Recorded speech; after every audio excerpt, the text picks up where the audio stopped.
राधे राधे। राधे कृष्ण। जय श्री कृष्ण।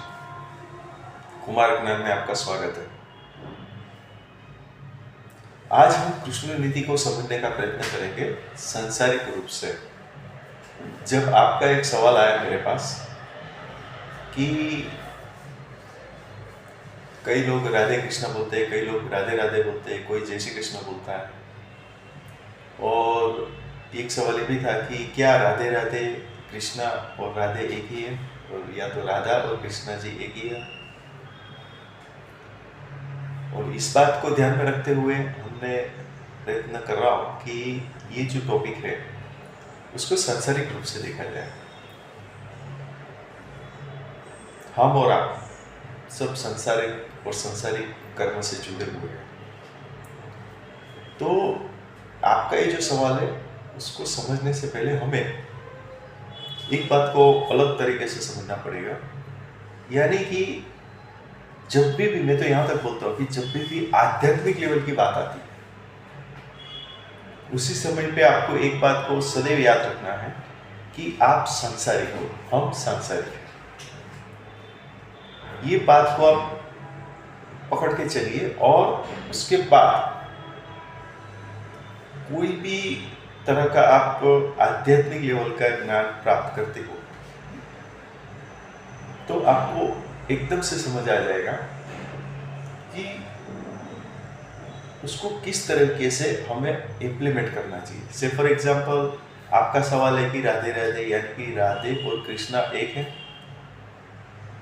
या तो कृष्णा या राधे एक है। तो उसके लिए दो बात हो सकती है। पहली बात यह है कि जो व्यक्ति ये बता रहे हैं वो उस लेवल पर पहुंच गए थे, एक बात ये हो सकती है। दूसरा ये हो सकता है कि उन्होंने कहीं से गुरु आज्ञा से, गुरु संदेश से, या कहीं और तरीके से उस बात को जानने का रास्ता पता चल गया हो, तो वो ये स्टेटमेंट दे सकते हैं। पर क्योंकि हम संसारिक हैं और हमारे यहाँ पे स्त्री और पुरुष को अलग गिना गया है, जाना गया है, माना गया है, तो उस हिसाब से अगर हमें कृष्ण को या राधा जी को जानना है, या कृष्णा और राधे जी एक ही है वो जानना है, तो पहले हमें उसको अलग अलग है ऐसा समझ के दोनों का जो कर्म या लीला का जो स्वरूप हमें जानने को मिला है या जानने को मिलेगा उसको पूरी तरीके से समझना पड़ेगा। और इस बात को ध्यान में रखते हुए हमने अलग से टॉपिक शुरू किया, और उस टॉपिक का नाम है कृष्ण नीति सांसारिक रूप से।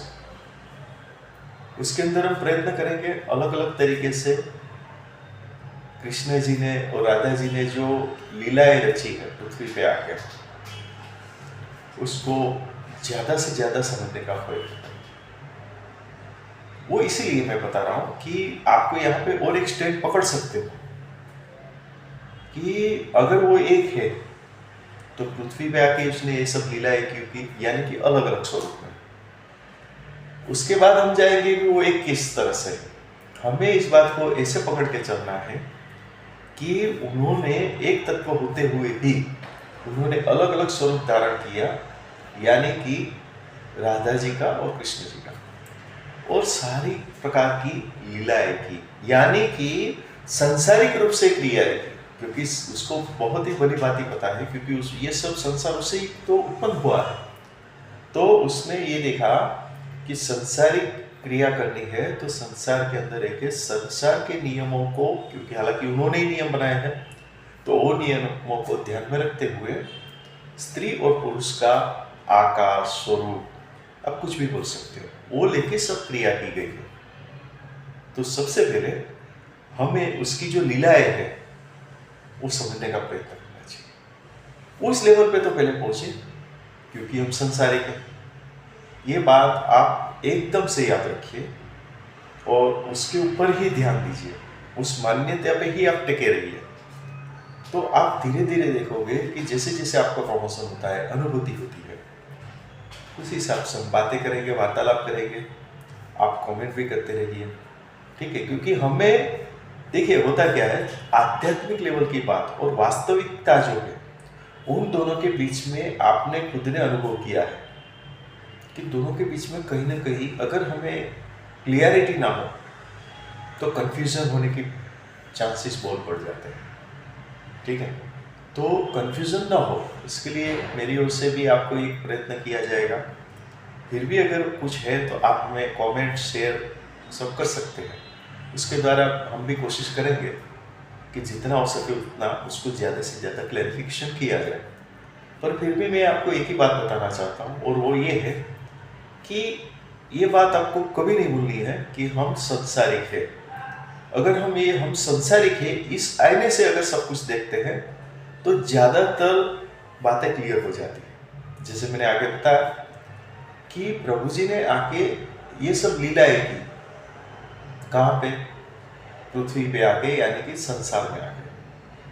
तो उन्होंने भी संसार के नियम नहीं तोड़े, यानी कि संसार में आके जो भी लीलाएं की, बाल स्वरूप, बड़े होके या जो भी लीलाएं की, और अलग अलग स्वरूप में, यानी कि स्त्री स्वरूप और पुरुष स्वरूप। स्त्री स्वरूप में कृष्ण राधे जी रहे, पुरुष स्वरूप में कृष्णा जी रहे। तो ये बेसिक सा फंडा ओवरऑल जो बात है वो यहाँ तक हमें एकदम से समझ लेना है। यहाँ पे अगर कोई दिक्कत या कंफ्यूजन है तो आप जरूर से हमें कमेंट कर सकते हैं, उसके बारे में जरूर से प्रयत्न करेंगे उसको और आगे अच्छे तरीके से समझने का। संसारिक रूप में जब हम आए हैं, यानी कि हम ही नहीं आए, आपने देखा होगा सनातन संस्कृति के अंदर जो भी सत्ताएं है, यानी जिसको हम भगवान मानते हैं, उनको भी संसार के अंदर आके उसको भी संसारिक लीलाएं की करनी पड़ी है। ठीक है ना? तो उन लोगों ने संसारिक क्रियाएं क्यों की है, यानी कि लीलाएं क्यों की है? क्या वो हमें कोई मैसेज तो देना नहीं चाहते? और मैसेज देना भी चाहते हैं तो कौन से तरह के मैसेज है जो हमें देना चाहते हैं, वो हमें जानना पड़ेगा, उसको पहचानना पड़ेगा, मानना पड़ेगा, और उसके द्वारा हमें कुछ न कुछ रिजल्ट मिल सकता है। कृष्ण जी, कृष्ण नीति जब हम बात करते हैं तो हमारे सामने एक पहलू ये आता है कि भगवत गीता, कृष्ण जी का जो जीवन रहा वो अपने आप में एक हमारा जीवन इसे संसारिक तौर पे कंपेयर करना चाहिए। उसके ऊपर भी बात करेंगे कैसे कंपेयर कर सकते हैं, या जो लीलाएं प्रभु जी ने की है उससे हमारी साम्यता कैसे बढ़ाई जाए, और उसके माध्यम से हमारे जीवन के अंदर जो भी दुख आए हैं उसको कैसे समाप्त किया जाए और सुख की अनुभूति प्राप्त की जाए। देखिए, सुख भी अलग अलग प्रकार के होते हैं। सांसारिक सुख है, ठीक है, उसके बाद आध्यात्मिक सुख, ठीक है, ये दो बेसिक है। क्योंकि आपने देखा होगा कि आप लोग ज़्यादा से ज़्यादा कन्फ्यूज कब होते हैं, जब सांसारिक सुख की बात आती है, और आप जब आध्यात्मिक की ओर जाते हो तो वहाँ पे आध्यात्मिक की बात आती है और बताया जाता है कि सांसारिक सुख जो है वो एक मिथ्या है। तब जाके हमारा जो सोचने का तरीका है वो स्टॉप हो जाता है कि ये कैसे मिथ्या हो सकता है। जो हमारे सामने है, जो उसको अनुभव कर रहे हैं, क्योंकि हमारी जो इंद्रियां है वो अलग अलग तरह से हमें अनुभव कराती है। तो सामने जब हम आध्यात्मिक लेवल पे जाते हैं तो बताया जाता है कि मिथ्या है।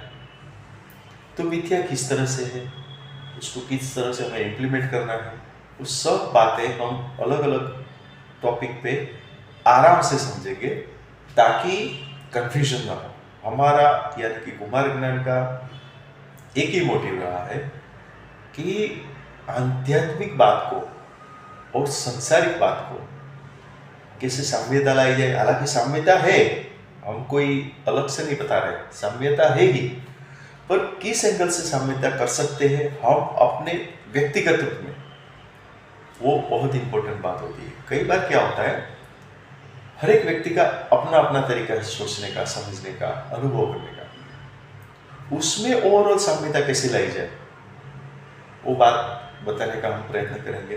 तो आशा करता हूँ कि आज का टॉपिक भी आपको अच्छा लगा होगा। ओम नमः शिवाय, जय श्री कृष्ण।